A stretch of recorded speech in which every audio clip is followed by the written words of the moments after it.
En ecomedios.com. Seguinos en Twitter, @ecomedios1220.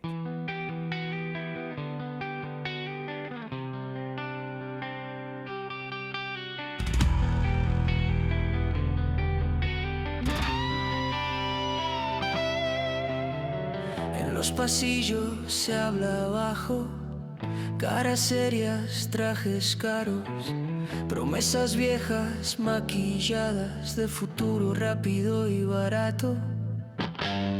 Se reparten el poder como cartas marcadas, mientras afuera la calle no entra nunca en la jugada. Mucho ruido, poca verdad, micrófonos que no preguntan. Pero esta noche se abre el juego y alguien dice lo que nunca escucha. Rosca y casta, siempre girando los mismos nombres. Bienvenidos, bienvenidas, buenas tardes. Aquí comienza una nueva emisión de este Rosca y Casta. Siempre los martes te hacemos compañía hasta las 19. ¿Quién te habla? Sergio Rosso. Voy a estar conduciendo y te pido que te quedes ahí. Tenemos un gran programa. Lo que tengo para contarte en este momento: 10 grados es la temperatura en la Ciudad Autónoma de Buenos Aires, el viento es de 21 kilómetros la hora y la humedad del 70%.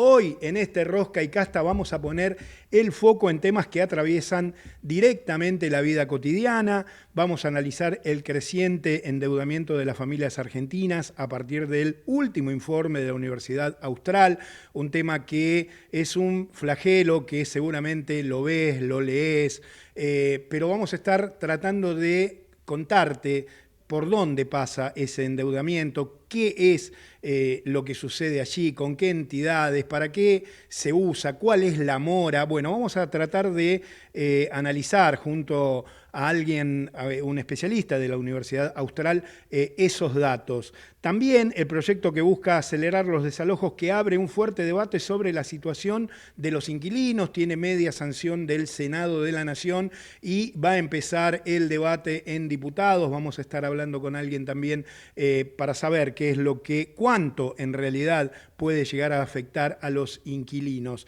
Y vamos a conocer BAEX, la nueva apuesta de la ciudad que incorpora inteligencia artificial para simplificar trámites y servicios. Se trata de una aplicación.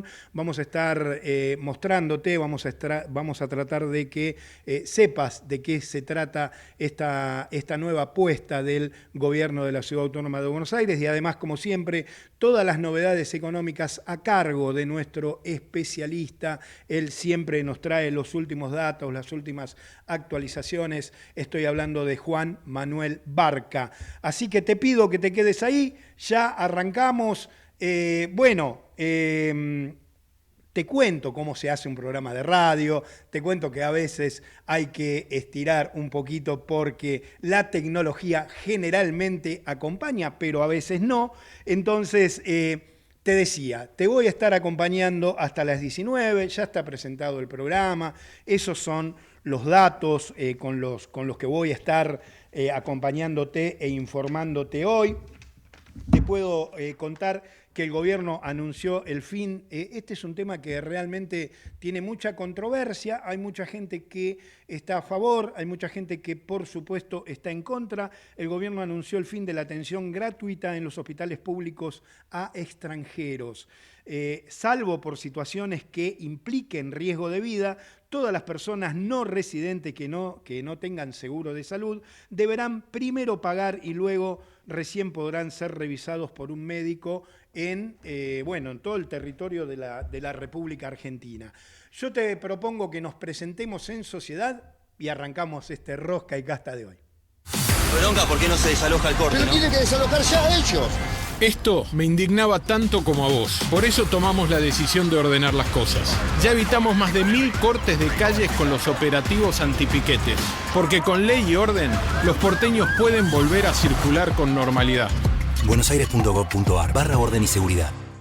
Volvió Rosario y sus miles de planes para disfrutar este año. Con sus festivales, teatros y recitales para todos los gustos. Con los eventos deportivos más emocionantes y la pasión que nos caracteriza. Volvió Rosario con paseos por la costanera, mates en la playa y tardecitas soñadas. Volvió Rosario. Ahora te toca volver a vos. Te esperamos con un 2026 lleno de sonrisas. Municipalidad de Rosario. Capacitate de forma fácil y gratuita. Accede al Instituto Legislativo de Capacitación Permanente en legislatura.gov.ar. Legislatura porteña. Nos une la ciudad. Durante años, los vecinos de Tigre lo pidieron. Hoy se puede ver, se puede tocar, se está construyendo una obra de 15.000 metros cuadrados con quirófanos, terapia intensiva y 150 camas para cuidar a nuestros vecinos como se merecen. El Hospital Municipal de Alta Complejidad avanza, crece cada día y cada ladrillo que se pone es un paso más hacia el sueño de toda una comunidad. La salud es nuestra prioridad. Tigre, municipio. ¿Sabías que todos los accidentes por inhalación de monóxido de carbono son evitables? Chequea que la llama de tus artefactos sea siempre azul. No olvides ventilar los ambientes de tu hogar todos los días, verificando que las rejillas cuenten con salida al exterior y las ventilaciones no estén tapadas ni sucias. Y controla las instalaciones internas con un gasista matriculado. Con estos consejos, proteges a tu familia. Metrogas, damos calor.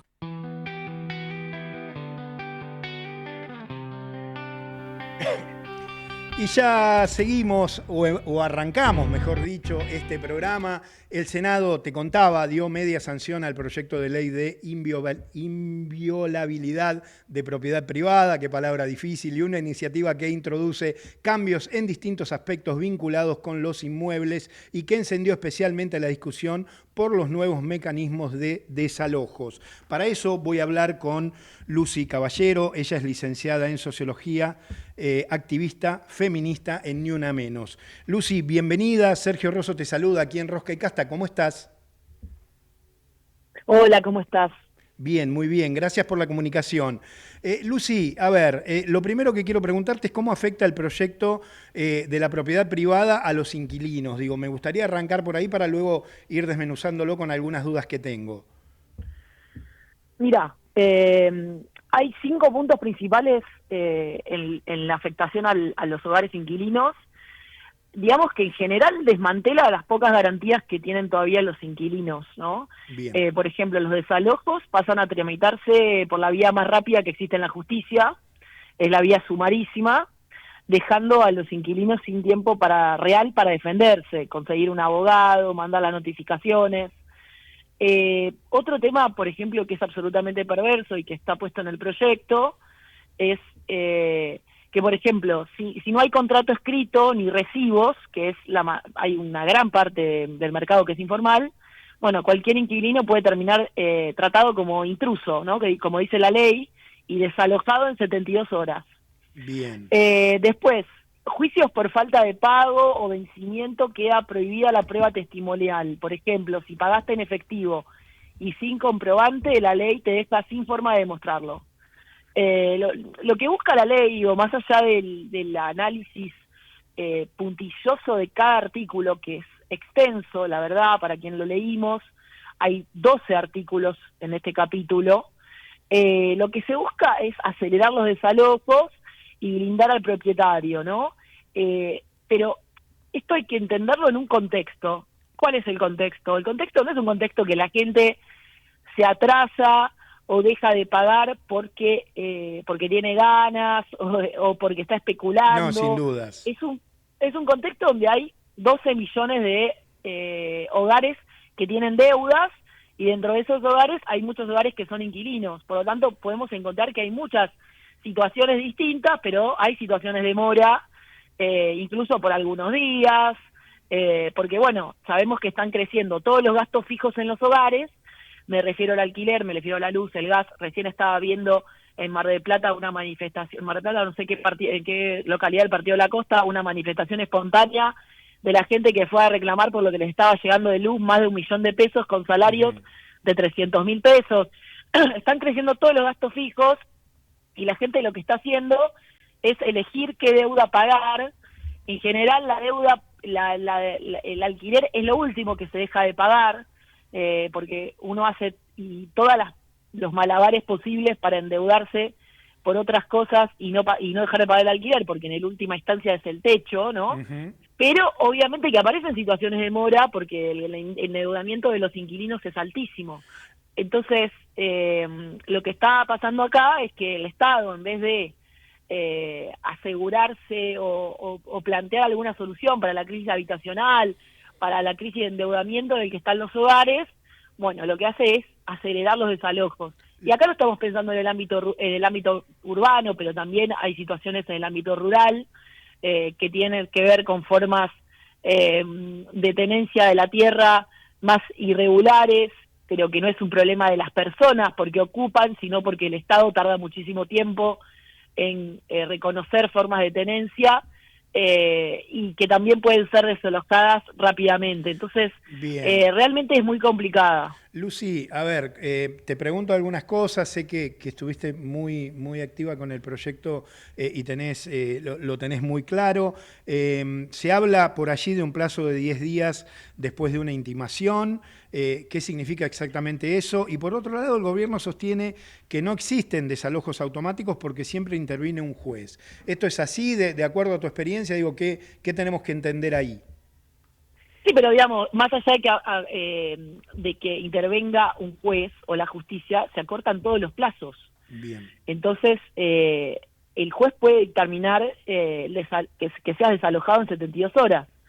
Entonces, esto es lo que se entiende por la tramitación como vía sumarísima, ¿no? Bien. Entonces, efectivamente... Eso sumarísimo es como un tratamiento express, perdona mi ignorancia. Exacto. Bien. Exactamente. A ver, todos los juicios de desalojo, sean de una vivienda o de un campo, van a tramitarse por la vía más rápida que existe en el Código Procesal, que se llama el juicio sumarísimo. Entonces se acortan los plazos para contestar la demanda, para presentar pruebas, para apelar, en relación a lo que es un juicio ordinario. Entonces, ¿qué quiere decir? Cuanto más rápido es este proceso, menos tiempo hay para reunir pruebas de que se paga el alquiler o de que existió un acuerdo. Incluso el propio propietario a veces no quiere dejar en un contrato y hay, en ese caso habría un desalojo en las 72 horas, ¿no? Bien. Después después, por ejemplo, no sé, otro artículo pone en la misma categoría procesal a inquilinos formales, subinquilinos, tenedores precarios e intrusos, ¿no? Que es cualquiera que tenga la obligación de devolver el inmueble puede ser demandado por esta vía. Entonces, siendo que hay tanta irregularidad en el mercado del alquiler, no por culpa de los inquilinos, sino porque muchas veces los propietarios prefieren hacer arreglos informales, el propietario, bueno, puede intentar encuadrar al inquilino como tenedor precario en lugar de locatario y eso te da menos garantías. Pero en general hay menos garantías también para el que tiene contrato formal. Bien. Hay un tema ahí que marcaste que me parece muy importante.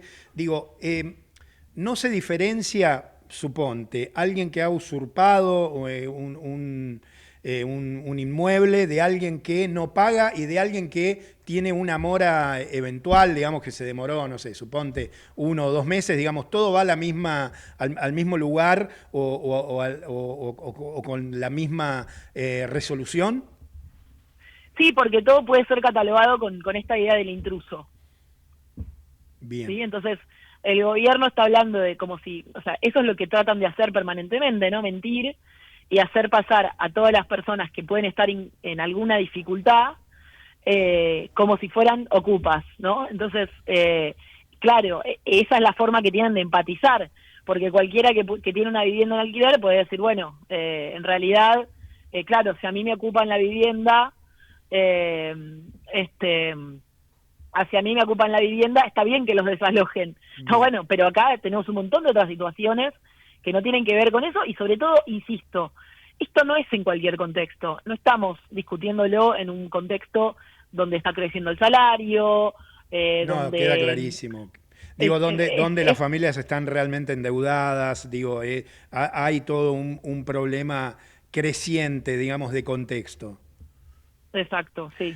Te hago una, desde tu trabajo ni una menos, ¿hay algún componente de género de quienes quedan más expuestos en un desalojo express o no? ¿Qué ves ahí? Bueno, por supuesto, mira, las mujeres ahora está creciendo además la informalidad laboral en general, ¿no? Todos los índices lo muestran, crece el empleo precario. Las mujeres de por sí tienen un índice como más de 4 puntos más altos de trabajo informal que los varones, y por lo tanto siempre tienen formas de alquiler informal, y viven permanentemente en una crisis habitacional, porque también está el otro tema que es, en muchos lugares no te alquilan si sos un hogar monomarental solamente con un hijo, con una hija. Entonces, por supuesto que hay un componente de género que, digamos, a los sujetos que son más vulnerables son los que más están expuestos a este tipo de desalojo express. Bueno, incluso hay un artículo, que es el artículo 16, que es acerca de la protección de los sujetos vulnerables, que lo que hace es que, por ejemplo, si en la vivienda hay menores, personas con discapacidad o adultos mayores, antes de ejecutar el desalojo, el juez tiene que avisar a organismos de protección, y solo te otorga hasta 10 días para conseguir una alternativa habitacional transitoria. O sea, no, antes se podía parar, se presentaba un amparo, o decía, bueno, hay un menor, hay una persona con discapacidad, hay un adulto mayor, esta situación no se puede resolver rápido. Bueno, ahora te dan hasta 10 días para que vos puedas conseguir una alternativa habitacional transitoria. Tremendo, tremendo. Estoy hablando con Lucy Caballero, licenciada en Sociología, activista femenina en Ni Una Menos. Te voy a hacer la última agradeciéndote mucho tu tiempo. El proyecto tiene media sanción del Senado. ¿Qué modificaciones te gustarían o qué modificaciones crees vos que serían necesarias en diputados? No, yo creo que lamentablemente si yo encontrara un artículo que beneficiara a la gente en este contexto, estaría de acuerdo con que se vote, pero realmente no hay ninguno. He leído la ley varias veces sin ningún sesgo ideológico, en el sentido de que, se trata de pensar en el contexto en el que está en este momento la gente, y no hay ningún tipo de facilidad, no hay ningún tipo de beneficio para el común de la gente. Está pensada únicamente, depende también del proyecto, hay artículos que están pensados en los fondos de inversión y en los multimillonarios que quieren comprar tierra. Directamente está pensado justamente para quienes son tenedores de vivienda en alquiler, o que quieren comprar campos y donde hay tenencias irregulares de alquiler, irregulares o informales de la tierra, y que necesitan desalojar comunidades, etcétera. Entonces, no hay nada que se pueda defender de esta ley, lamentablemente, así que ahora están trascendiendo información, no sé qué información tienen ustedes, de que ni siquiera se trataría en diputados. La verdad es que sería un acierto del gobierno dejar de confrontar tan directamente con la realidad de las mayorías, porque creo que esto ya trasciende mucho la idea de la oposición. Hay gente que votó a este gobierno y que está en una dificultad muy grande y que solo siente agresión por parte del gobierno. Bueno, lo que decías para cerrar, está toda esa información de que habría perdido alguna fuerza en diputados, obviamente por una cuestión de que los votos están mucho más peleados allí y que el gobierno tendría otras prioridades ante esto. Pero bueno, no sé en definitiva qué va a terminar sucediendo. Lo que sí, Lucy, te agradezco mucho la comunicación con nosotros y bueno, por aclararnos un poquito de qué se trata esto, como para poder entenderlo nosotros y nuestros oyentes. Bueno, muchísimas gracias. Saludos. A vos, Lucy Caballero, licenciada en Sociología, activista feminista en Ni Una Menos, aquí en Rosca y Casta.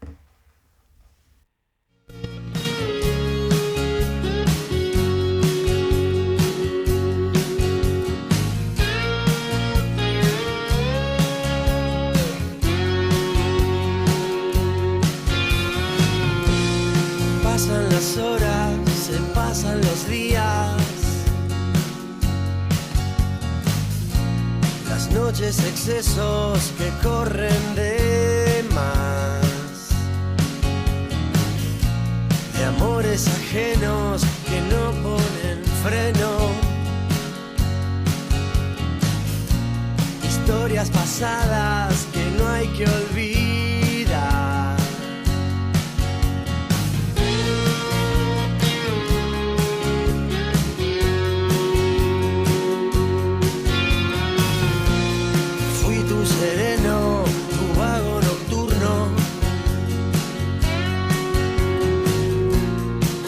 ojos en fuego se quieren vengar. Tus vicios, los míos, tu sexo y mi sexo. Hoy mi pasado me vuelve a atrapar. Y al mirar las estrellas, siento que ya se fue. Un error, otro error, no aprendí la lección. Por volar te perdí, nos perdimos los dos. Y por eso desde lejos siento que te vas. Yo siento que te vas.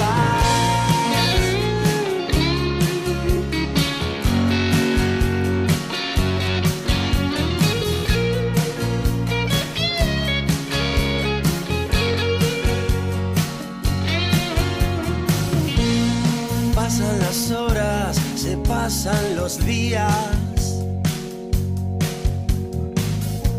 Las noches excesos que corren de más. Tus vicios, los míos, tu sexo y mi sexo. Hoy mi pasado me vuelve a atrapar. Y al mirar las estrellas, siento que ya se fue. Un error, otro error, no aprendí la lección. Por volar te perdí, nos perdimos los dos. Y por eso desde lejos. Y mientras se va Guasones con Pasan las horas, un lindo tema que hemos elegido para compartirlo con vos hoy. Te contaba al principio del programa, la ciudad lanzó VaX, una nueva aplicación que utiliza inteligencia artificial para concentrar trámites, turnos, reclamos, documentos e información oficial en un solo lugar. La propuesta permite interactuar por chat o por voz y busca simplificar la relación de los vecinos con el Estado porteño. Para que nos cuente, nos dé detalles de cómo funciona esta aplicación, ya estoy en comunicación con Raúl Piola, secretario de Innovación y Transformación Digital del Gobierno de la Ciudad Autónoma de Buenos Aires. Raúl, ¿cómo estás? Sergio Rosso te saluda aquí en Rosca y Casta, bienvenido. ¿Qué tal, Sergio? Muy buenas tardes, un gusto saludarlos. Excelente la definición que diste, muy bien, eso es. Bueno, básicamente se trata de eso. Bueno, ahora te vamos a aprovechar. A ver, para quienes, yo siempre me gusta pensar quiénes nos están escuchando, para aquel que va en el taxi, en un transporte público, el que está en la casa. ¿Qué es VaX y qué cambia concretamente para el vecino, para el usuario? Bien, VaX, primero y principal, es una iniciativa que no es aislada, sino que está dentro de un plan estratégico que tiene que ver con uno de los ejes de gestión planteados por Jorge Macri, que tiene que ver con volver el Estado más simple para todos los ciudadanos y que no sea tan difícil entender, por ejemplo, el nombre de un trámite, dónde tener que ir a buscarlo, si tengo que ir a la web, tengo que ir a un chatbot, tengo que llamar por teléfono. Y eso, nosotros siempre decimos que partimos de un mea culpa diciendo el Estado es complejo, y esta es una gestión que tiene foco en simplificar y terminar con esa complejidad. Bien. Entonces, VaX es una aplicación basada en inteligencia artificial que lo que viene a resolver es esa fragmentación y concentra todo lo que puede hacer un vecino de manera digital en un único lugar, pero con el plus de no tener que entender al Estado, sino que uno enuncia lo que tiene que hacer en lenguaje normal, como si se lo dijera a un amigo, y es la aplicación, en este caso el gobierno, quien entiende y te va asistiendo paso a paso. Te doy un ejemplo para que sea más gráfico. Dale. Yo puedo decirle, me mudé. me mudé, ¿qué tengo que hacer? No tengo que saber el nombre del trámite, entonces VAX... Así de simple, Raúl, digo. Así de simple. Como hablarle al chat GPT y ponele.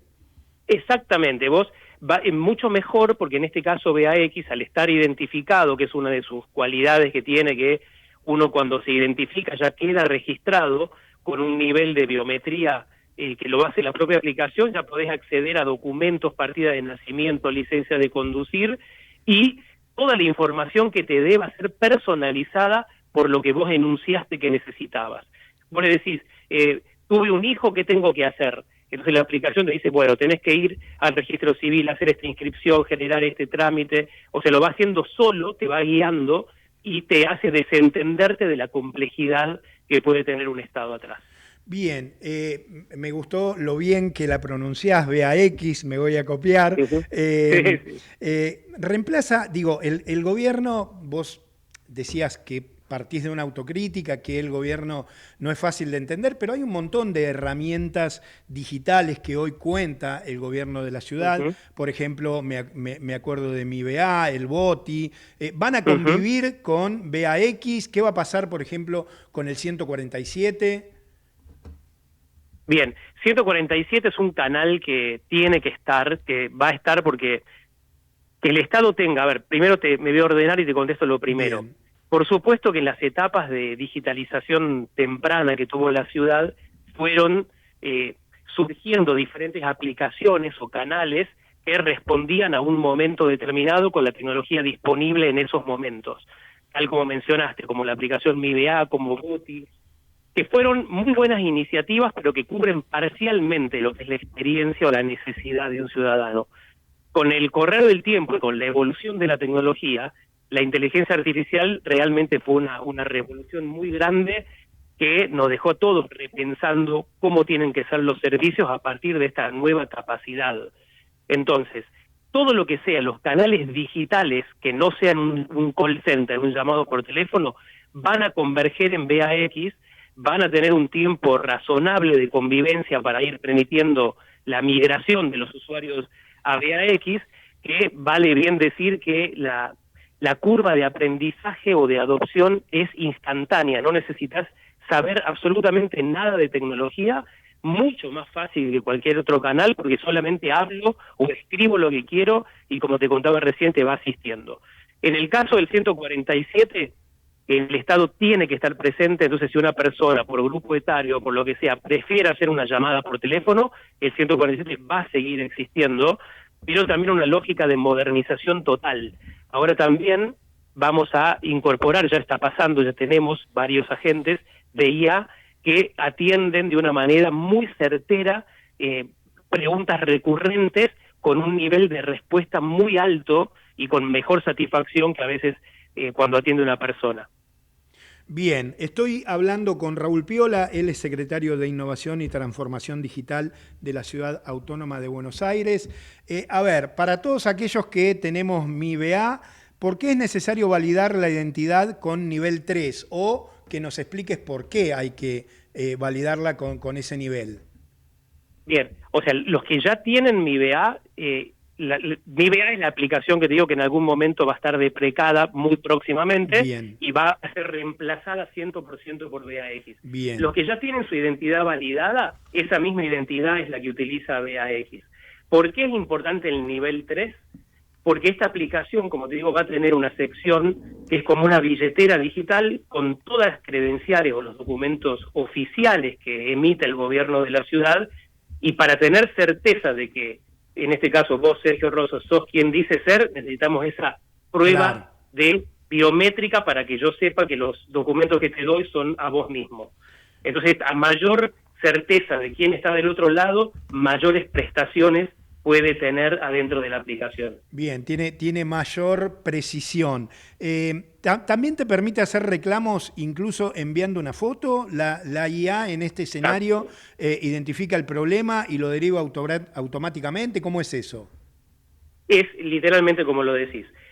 Tiene varias cosas, ahora te voy a dar un ejemplo rápido de cada sección que tiene. Como te dije, toda la parte de documentos, la parte de reclamos o chat, yo le puedo preguntar realmente lo que quiera. Lo que hace de bueno la IA en esto es que tantos años y tanta cantidad de información que tiene el gobierno, gracias a la IA, ahora tiene un sentido y esa información está disponible para ser consultada por cualquier ciudadano. Entonces, yo puedo preguntarle por la información que se te ocurra, decime el estado del subte, cómo llego de tal punto a tal punto, tengo un perro, ¿dónde lo puedo llevar a vacunar? O sea, empieza a ser un asistente de gobierno 24 horas que te va a orientar en toda la temática que tenga que ver con el gobierno y en un solo lugar. La parte de reclamos y solicitudes, tal cual, yo voy caminando por la calle, veo un auto mal estacionado, abro BAX, desde ahí, desde la propia aplicación, tomo una foto de ese auto y el reclamo se empieza a cursar solo, detecta la patente y me va pidiendo solamente un par de confirmaciones hasta que el reclamo se hace prácticamente sin escribir una palabra. Y eso lo puedo hacer con todos los temas que yo quiera reclamar, una vereda, un contenedor, un auto mal estacionado, y es muy bueno como ahorro pasos y tiempo, y en eso el ratio que tenemos de satisfacción es muy alto. Raúl, por ejemplo, antes, no sé, un día como hoy, de muy baja temperatura, veías a alguien en situación de calle, te comunicabas al 108, hoy lo podés hacer, ese reclamo o esa alarma o esa alerta a través de esta aplicación. Sí, exactamente, sí, y también veáis que te va a proponer que si no querés hacerlo por la aplicación, te va a dejar el link para que llames al 108 desde ahí. Bien. ¿Y qué sucede? A ver, pensemos en un escenario de alguien muy quejoso, se equivoca en una respuesta o en una gestión, ahí interviene alguien del gobierno, ¿cómo se corrige? Por supuesto que yo sé que los estándares son para que prácticamente el margen de error sea el mínimo posible, pero ¿qué sucede en ese escenario? Bien, bueno, es algo... No es imposible, tal como lo decís, con tanto nivel de información. Claro. Y a veces, exacto, hay mucha información, a veces la propia información no tiene consistencia total por los diferentes tiempos y tantos años de información, y lo que tiene la IA es que actúa como una lupa amplificadora y tal vez sea más rápido que antes encontrar ese error. En ese caso, si algún vecino detecta una inconsistencia, por supuesto que nos la reporta y nosotros tenemos trazabilidad total para poder llegar y corregir eso. Así que en eso también invitamos a todos los ciudadanos que cuando ocurra eso, vean algo que no es consistente, por un lado dejarlos tranquilos, que es algo propio de la inteligencia artificial que puede pasar, y que si nos lo reportan lo podemos corregir lo más rápido que se pueda. Estoy hablando con Raúl Piola, secretario de Innovación y Transformación Digital del Gobierno de la Ciudad Autónoma de Buenos Aires. Más allá de esta aplicación, más allá de las otras aplicaciones, se habla de un plan de IA para todas las áreas del gobierno. ¿Hasta dónde quieren llevar esta tecnología o hasta dónde ven posible llevarla? Mira, lo que tenemos claro es que este camino ya empezó, que Jorge Macri nos planteó el desafío de cómo es tan impactante y tan absoluto lo que implica la IA en términos de revolución y de prestación de servicios, que seamos una punta que lidera ese cambio. Entonces nosotros vemos hoy, la verdad que no hay ningún techo posible de vislumbrar, solamente que es un punto de partida y que lo estamos recorriendo con mucho éxito, para que también quede claro dónde nosotros o cómo percibimos la inteligencia artificial es netamente para mejorar la calidad del servicio que se presta a los vecinos. La tecnología por sí misma no tiene ningún valor ni sentido si no hay una política pública por detrás. Por eso insisto que la agenda que tenemos planteada por Jorge Macri es de volver un Estado totalmente simple y sin fricción para cualquier vecino, teniendo en cuenta todas las minorías, un adulto mayor, una persona con discapacidad, que con aplicaciones de este tipo todo el mundo la puede usar sin tener que entender qué hay atrás.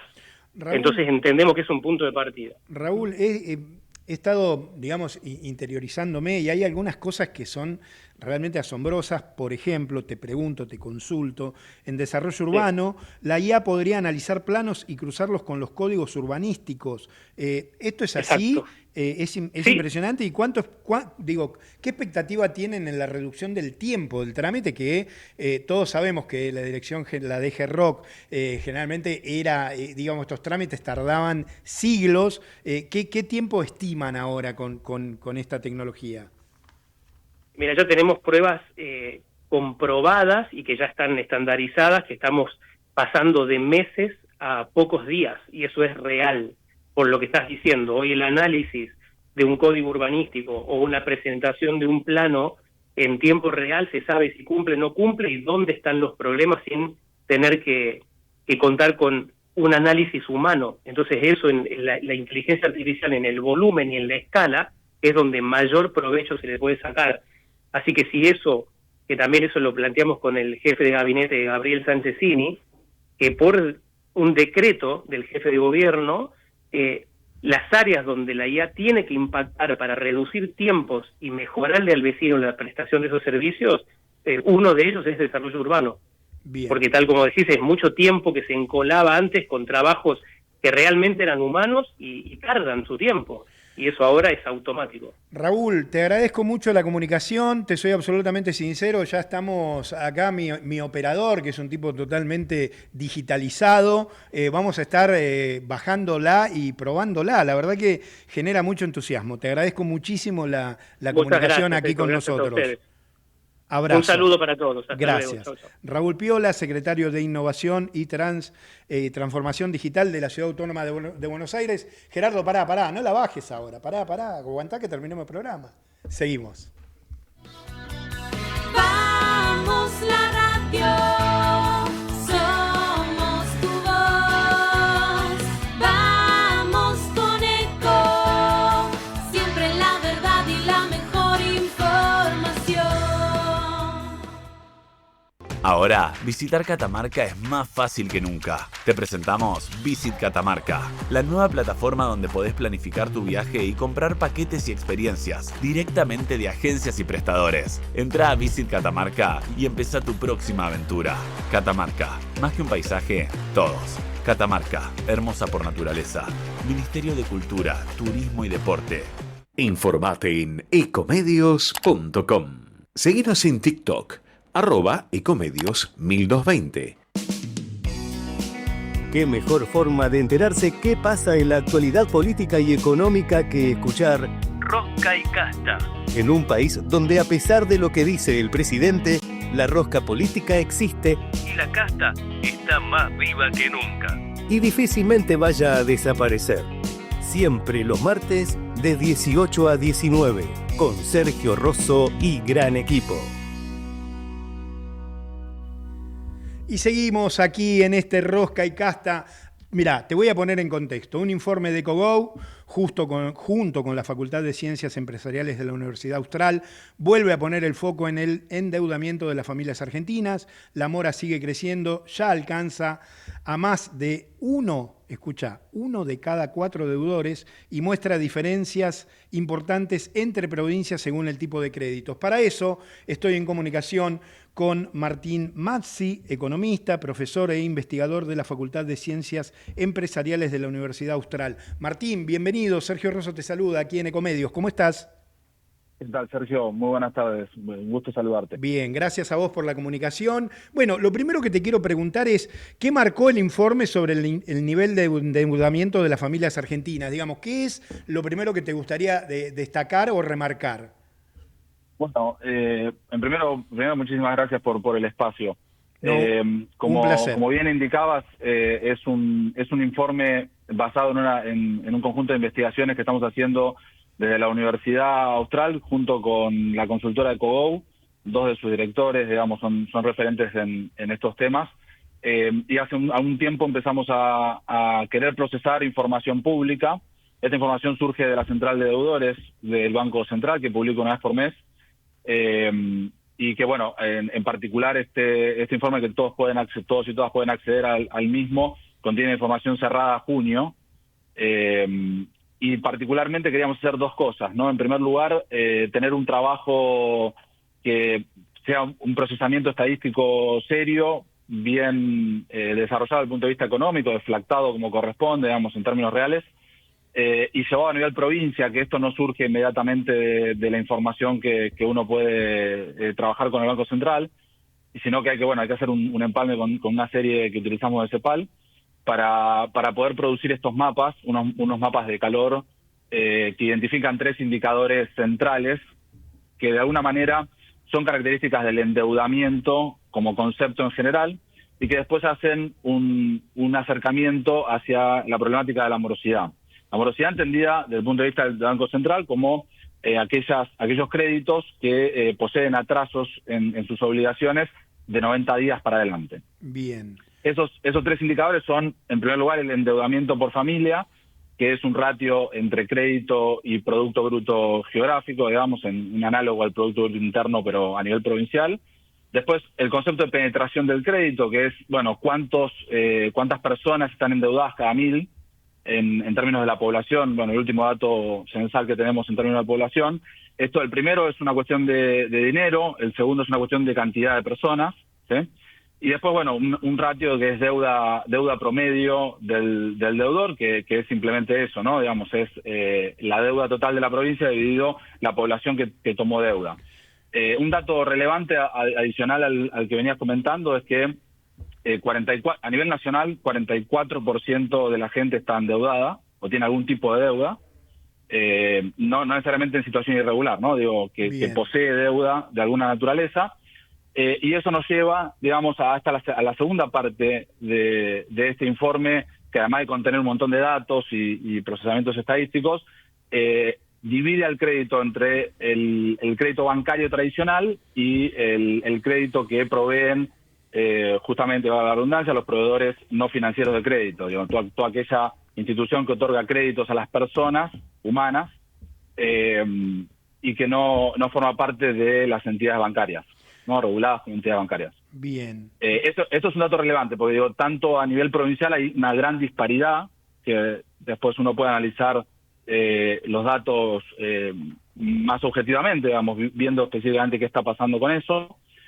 Obviamente hay variaciones interanuales y hay variaciones intermensuales de estos datos, pero a su vez, digo, el endeudamiento total hoy a junio, que en el último año creció poco más del 9%, asciende a 97 billones de pesos. Esos son 97 millones de millones. Es tremendo ese dato, digo, ¿y estamos frente a familias más endeudadas o fundamentalmente frente a familias con mayores dificultades de pagar? Bueno, ese es un dato que uno podría inferir, pero que no se desprende rápidamente, digo, ¿no? He tenido la oportunidad de hablar con distintos medios provinciales y por ejemplo, digo, hay un caso que es La Rioja que está primera en todos los rankings, digamos, que construimos en términos de mora, de deuda y demás. Pero después, cuando uno analiza un poco más el número, digo, a nivel de la cantidad de población que tiene la provincia, ¿no? Y la cantidad de deuda total es la última, digamos, es la que en términos de la provincia entera es la menos endeudada, sin embargo es la que peor performa en términos de el repago de esa deuda, ¿no? Entonces, digamos, sería muy imprudente de mi parte, digamos, como generalizar y decirte, mira, no, sí, el problema es que hay más deuda y más dificultad de pago, o menos deuda y más dificultad de pago. Digo, habría que cruzar esta información, que el objetivo nuestro es tener esta información pública disponible para todo aquel o toda aquella que quiera explorar esta información y, por supuesto, construir con esto algún indicador basado o en un estudio científico, como me dedico yo habitualmente, o en alguna política pública, ojalá. Bien, estoy hablando con Martín Mazzi, economista, profesor e investigador de la Facultad de Ciencias Empresariales de la Universidad Austral.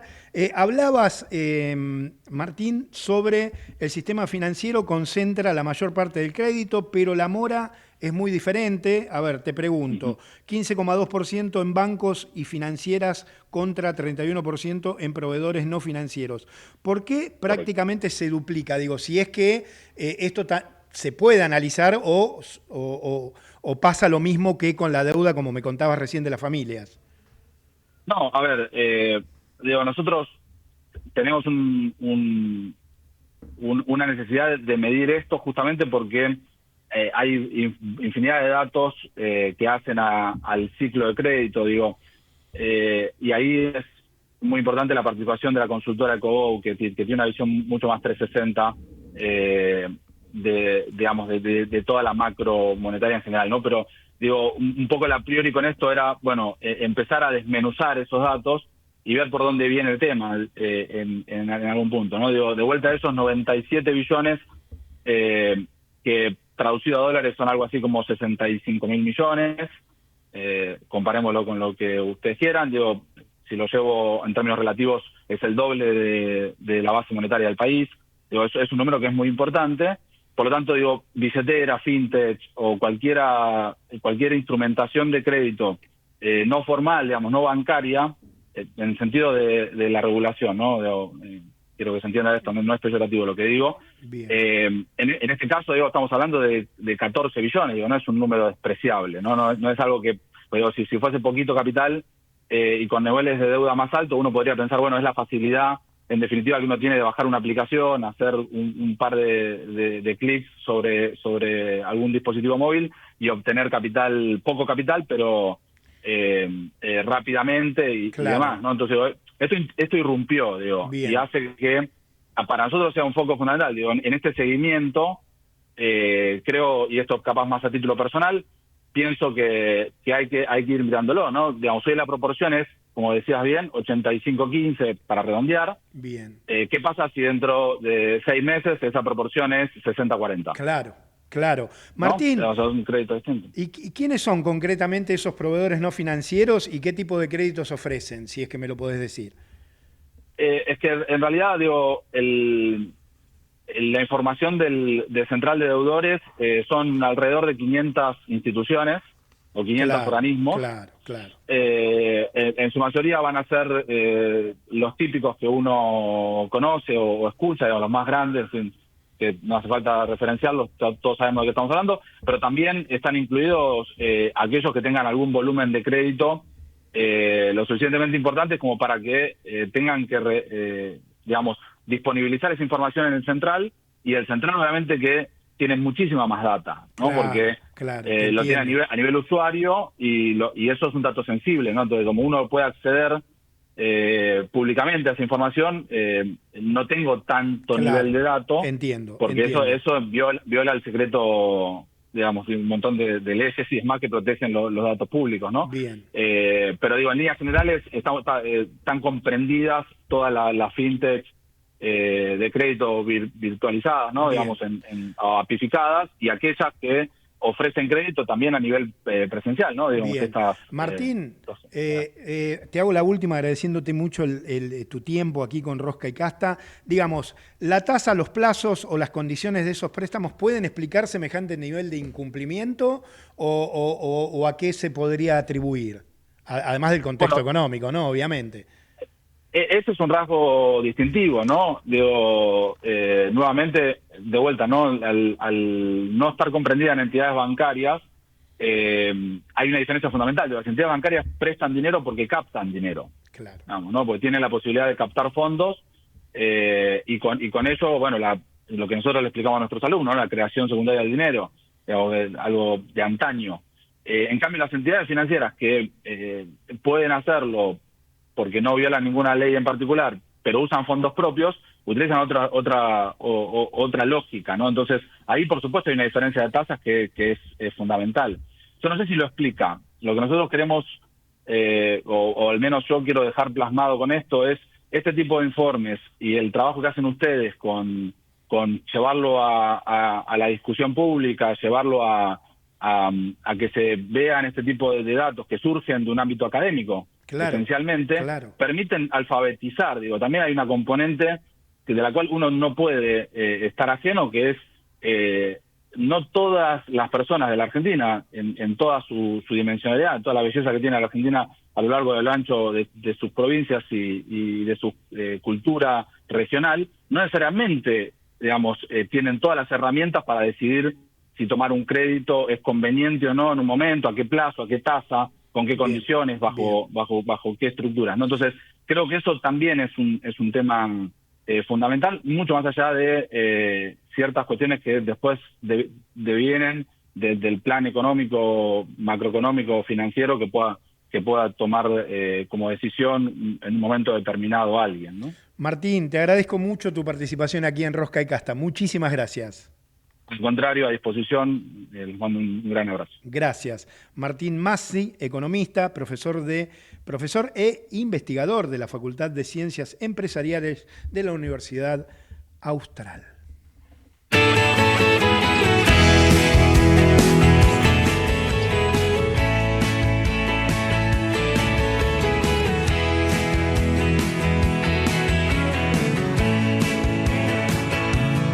Hice todo lo posible por seguir. Cambié el color de mis ojos por marfil. Acostumbrado a mentir, acostumbrado a reír. Van 1000 días que no sé lo que decir. Sin ideas de Buenos Aires a Junín. Oyendo letras de folk, leyendo un libro de amor.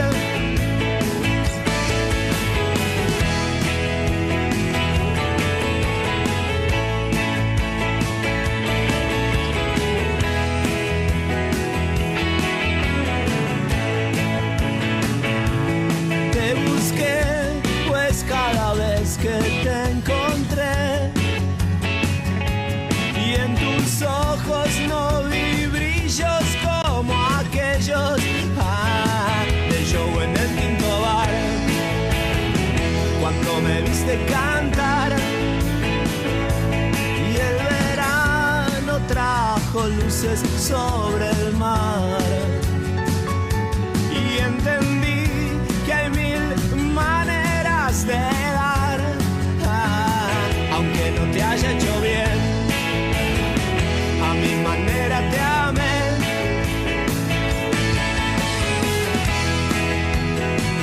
En Rosca y Casta te contamos la verdad, porque una verdad sacada de contexto Es tan peligrosa como una mentira.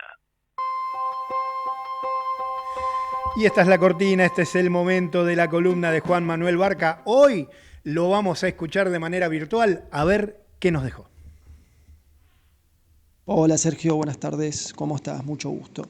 Bueno, hoy te quería contar cómo es el nuevo esquema anticorrida que estuvo perfeccionando el gobierno en las últimas semanas. Se trata de un conjunto de medidas para que el dólar esté por abajo de los 1.500 pesos y así mantener la inflación en baja.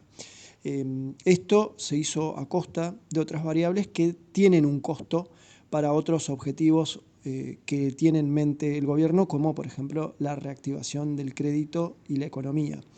Pero si vamos a lo que ocurrió hoy en el mercado, por ejemplo, el dólar mayorista cerró por debajo de los 1.500 pesos, cayó este martes, y el dólar minorista retrocedió a 1.515 pesos para la venta. Esto ocurre en un contexto donde el Banco Central viene interviniendo en los contratos de futuros y en el mercado de bonos, con bonos atados al tipo de cambio, y por otra parte, hace 2 semanas hubo una fuerte intervención del Tesoro con venta de dólares, la primera en lo que va del año, unos 115 millones de dólares. Estas señales las viene siguiendo de cerca del mercado y a su vez otra señal fue que estuvo absorbiendo pesos el Tesoro con la famosa renovación de deuda y pateando pagos para el 2028 después de las elecciones. ¿Qué es lo que está viendo el gobierno? Bueno, no quiere que haya el año que viene, año electoral, una bola de pesos. Entonces trata de absorberlos y estirar vencimientos para luego. Todo esto, como decía recién, tiene un costo y tiene que ver con los últimos datos que se conocieron y que sigue cerca del mercado, que es suba de tasas cortas en instrumentos como las cauciones que usan los bancos, pero también, por ejemplo, en los préstamos personales que utilizan los individuos, las familias, que volvieron a un nivel cercano al 70% anual, la tasa, que es el mayor nivel en los últimos 30 días. Había bajado a un 64% y ahora volvió a aumentar. Esto contrasta, por ejemplo, con las tasas que pagan los depósitos, los plazos fijos, que rondan el 20% anual. Hay un spread muy importante, que es un margen que se llevan los bancos. Y esto complica también, por ejemplo, lo que es la baja de la morosidad, un tema donde la semana pasada el Banco Central dijo que ratificó que no va a intervenir. Y bueno, si suben las tasas de los créditos personales, esto hace que se encarezca el financiamiento y bueno, que también se complique para los que están endeudados y son morosos repagar los créditos. El Banco Central a su vez viene comprando menos reservas. Este martes compró 57 millones, más que en la jornada anterior, pero sigue siendo un nivel inferior al de meses anteriores, con lo cual ahí es otra señal de que el Banco Central se ve un poco más exigido. Y por último te diría que el riesgo país hubo una suba, este martes llegó a los 466 puntos. En el mercado creen que puede tener que ver con la derrota que sufrió el gobierno en el Congreso la semana pasada con la ley de tierras, también la volatilidad externa. Y bueno, por último, hay que tener en cuenta que el dato de inflación se va a conocer, el dato de inflación de julio, el jueves próximo, y este dato, si replica en parte lo que pasó en la ciudad, que se aceleró la inflación a casi un 3%, esto le pondría más presión a la estrategia para mantener el dólar calmo, porque bueno, el gobierno viene manteniendo el dólar por detrás del ritmo de la inflación, y si la inflación se acelera, eso le pone más presión al tipo de cambio. Así que te diría que estos son los principales puntos que hoy está mirando el mercado de cerca y que en las próximas semanas vamos a ver cómo evoluciona. Te mando un abrazo y espero que estés bien.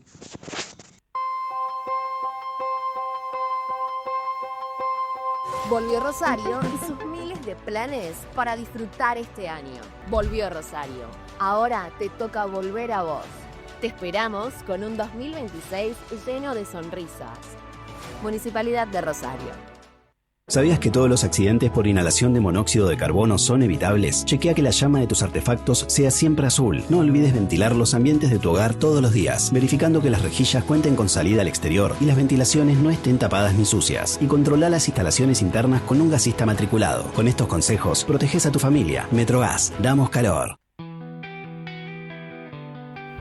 Y nos estamos yendo ya 19, casi un minuto para las 19. Yo quiero agradecerle a todo el equipo que hace este Rosca y Casta, a Javier Pensic, nuestro productor ejecutivo, siempre ahí pendiente. Gracias, Javier. Gracias, Marina Di Stefano en la producción periodística. Gerardo Subirana en la operación técnica, que ya se bajó BAX, ya me lo vino a mostrar en el corte. Javier Martínez en la edición. Quien te habla, Sergio Rosso, siempre conduciendo este programa. Nosotros nos volvemos a encontrar el próximo martes aquí a las 18 para hacerte compañía hasta las 19. Vos quédate en la radio, ya llega Enrique Sebach con un Zoom sobre la economía. Chao, gracias.